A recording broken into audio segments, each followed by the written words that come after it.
I never really understood what environmental justice was really until I got to Harrisburg. While there were a lot of green spaces in the city, the quality differed between a red line area versus a green zone area.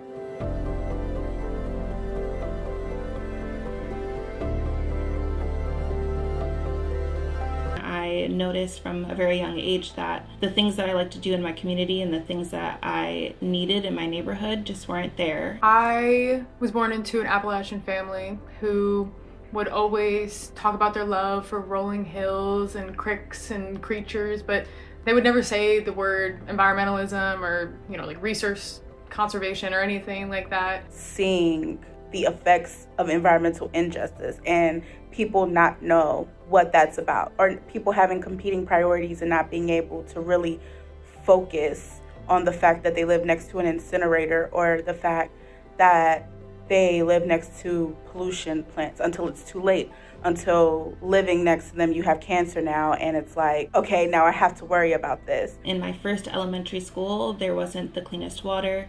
In my second school, there also wasn't the most clean water. There was also problems with lead and how old the building was, and we didn't have grass in our school playgrounds. So I noticed kind of the differences of resources based on where you lived, what zip code you were in. I was raised to use my voice and amplify the voices of others, and once I came to know of this issue, I didn't want to stay silent about it, and I wanted to bring more attention to the unfairness.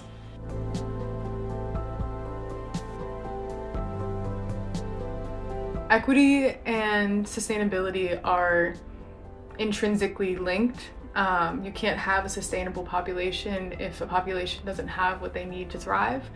And thus, if we don't create systems that support the needs of the people, we won't have systems that manage in ways that support every other part of the collective. I think a lot of marginalized voices are not brought up on the topics of environmental justice, although it actually often tends to impact people like me the most. Sustainability sort of feels like a luxury at this point when it shouldn't be. It should be a right, especially for communities and people of diverse backgrounds who have to face the burden of climate change and environmental pollution. You can't create approaches to sustainability without including every single person, and DEI makes sure of that. And I think it's so important to consider the culture and the livelihoods of the people that we as environmentalists are going to be affecting by trying to push for change. Without a lens of equity and without interrogating the systems in place that propose barriers to all people to have self-determination, we will continue to see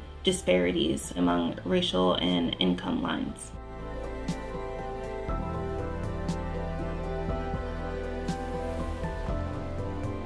I think the strongest solutions and the best solutions come from a think tank of people that come from different backgrounds, who have different experiences, who have different expertise. It's important that higher education institutions continue to work on equity and sustainability because they're a place of learning and growth.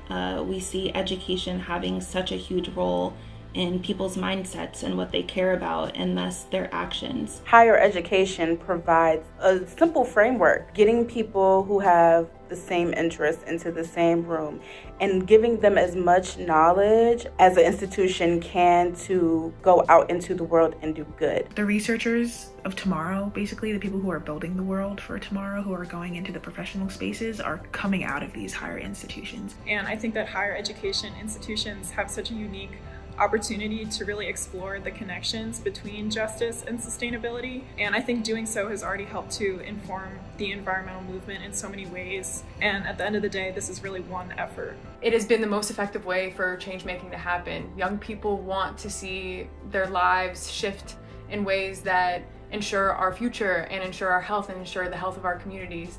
And thus, we're really motivated to get it done. And by catalyzing that really strong ambition that we have to make change making happen, you can ultimately change the way that communities run, change the way that systems serve the people, change the way that policies impact people both within the college and outside of the college. So it's all interconnected.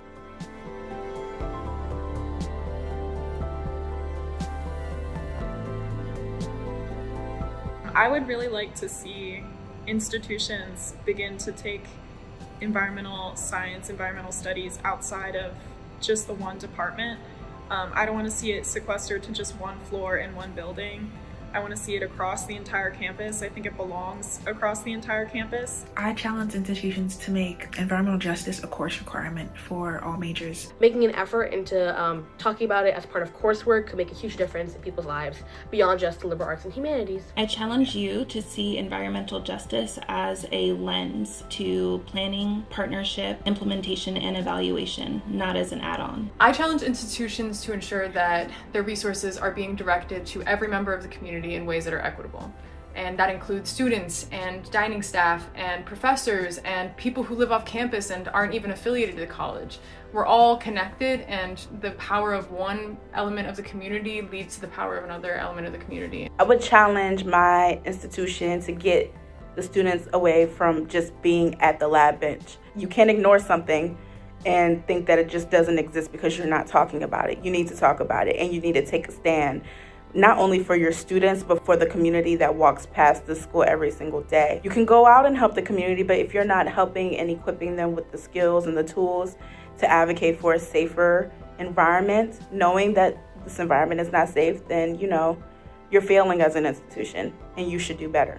My name is Natalie Richards, and I'm a student at Franklin and Marshall College in Lancaster, PA. My name is Rose Reed, and I attend Penn State University. My name is Abigail Thomas, and I go to Westchester University. My name is Nyla Holland, and I graduated from Pennsylvania State University. My name is London Desjarnais, and I'm a graduate of Allegheny College. My name is Mia Ray, and I'm currently a human research technologist at the Penn State College of Medicine.